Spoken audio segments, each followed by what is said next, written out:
Here I have a brown paper bag. How many of you have heard of the brown paper bag test? Well, the brown paper bag test has been traditionally used by African Americans throughout the 20th and the 21st century with reference to a ritual once practiced by certain sororities and fraternities who would not let anyone into the group whose skin tone was darker than a brown paper bag. This was actually colorism. Colorism is the systemic marginalization of dark-skinned people. It has denied them of the rights of humanity, acts as a representation. This is a branch of deep-rooted racism which originates from institutionalized oppression. One study showed participants 60 photos, including some pictures of the same person that were altered to make their skin look darker. Both whites and blacks gave lower scores on the intelligence to people with darker skin. The white is right standard has prevented the darker population from being hired, promoted, or celebrated. Institutionalized oppression is the systematic mistreatment of people within a social identity group supported and enforced by society and its institutions. This is solely based on a person's membership inside of a social identity group such as a race. And why is it that people rely so heavily on stereotypes? Stereotypes only lead to xenophobia and confusion. For Arab and Muslim Americans, times have been trying. They've been harassed at work and their property has been vandalized. An Arab San Francisco owner recalled with anger that his 5-year-old daughter was taunted by name callers. Classmates would yell terrorists as she walked by. This was a child. But ever since the Twin Towers attack that occurred on September 11th, 2001, the profiling of Muslim and Arab people has drastically increased. If one person has done it, then they all, are thinking it, right? No, this mentality is wrong and it has to stop. The fear of the unknown has led and continues to lead the path for America the Brave.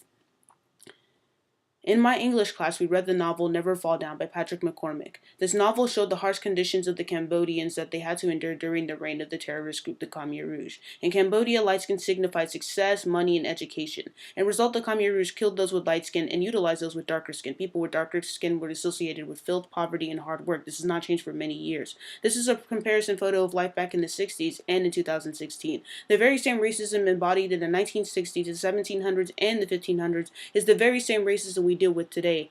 Systematic oppression is one of the most popular evidences of institutionalized oppression. Systematic oppression is the mistreatment of people within a social identity group by law or law enforcement. Keith Kidris, Betty Jones, Freddie Gray, Sandra Bland, Christian Taylor, and many more are all victims of police brutality here in America. In the story of Ferguson, Missouri, a man by the name of Michael Brown was shot and killed by Darren Wilson, a police officer. This was done in the name of self-defense, although Michael Brown was, in fact, racially profiled.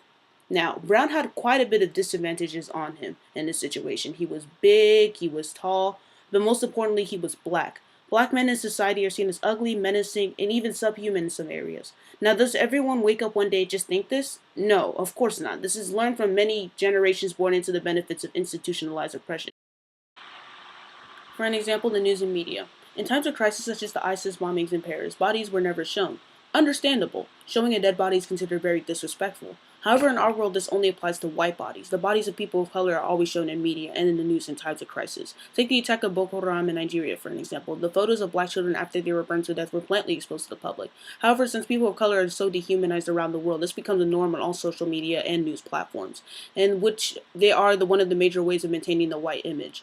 An article from an official news outlet said a black man who saved his mother's life from gunfire lost his life in the process, but then went on to mention he had a quote-unquote troubled past. It's almost like they completely want us to disregard his heroic act. But when it came to a Michigan shooting suspect, they went out of their way to mention that he had a 4.73 driver's rating on Uber. Let us rewind time back to the late 1300s. Native peoples were the thriving majority here in America. So why did that change? The answer is colonization. Why does institutional oppression exist? Because of colonization. How did racism come about? Because of colonization. Europeans colonized the globe for these reasons: God, glory, and gold. In the process, the idea of race was created. Sadly, many non-whites today do not examine their roots for the admiration of the white-skinned, high-nosed, and light-eyed, and assume that their desire for whiteness is natural or traditional. Some non-black people of color even speak of their instinctive fear of black people. Even without interacting with black people, most non-white individuals have unthinkingly internalized European colonist attitudes of racial hierarchy with white on top and black at the bottom. This is not an issue in just America. Once again, this is a global problem. A report in 2013 revealed that a $40 billion skin lightening industry is booming in India. In Nigeria, more than 75% of women are using some form of skin bleaching product. One woman in China explained that her idea of beauty is to have, and I quote, even white, luminous skin. All of these countries share one standard of beauty as a result of the European drive for imperialism. Although the view of non-whites have been slightly better than the last century, there is a distinct outline of how the oppressors want to keep the oppressed poor and has undoubtedly shown in the recent years. The U.S. poverty rate is the highest out of any race in the country, with more than 25% who do not live at the quality standard, while less than 10% of whites are living below the poverty line. So why is there such a giant gap between these groups? First of all, the black community seems to unfortunately dominate the low-income housing markets, which in return creates a never-ending cycle of poverty. Yet people just dismiss this and call these people lazy. If you claim not to see race, you are part of the reason why institutional oppression and racism continues to thrive here in America. By carrying the colorblind attitude, you choose to keep ignoring the struggles of each individual. Running away will only lead to the intensifying of the problem. The first step of problem solving always is to understand the issue. How can one understand the issue if they don't see it in the first place? They cannot. The idea that we're living post-racial America is invalid. I'm talking to y'all who thought racism was over when Barack Obama became president. The false ideal America continues to be the image that people see all around the world. This is why the hashtag Black Lives Matter was created. The black race is the most dehumanized out of all the races, and by uplifting them and bringing more awareness to the issue, equality will be achieved. I believe that human beings will be able to live in harmony one day, not just by ignoring each other's problems, making race jokes, appropriating each other's culture, or just toleration, but hopefully one day with acceptance with all differences.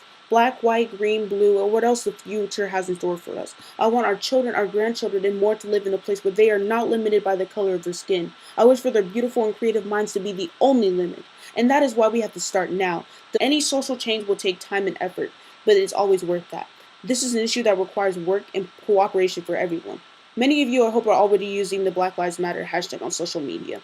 Those who are can use the hashtag key to peace to draw more awareness. In result, this will create a larger step towards educating people instead of making them feel attacked.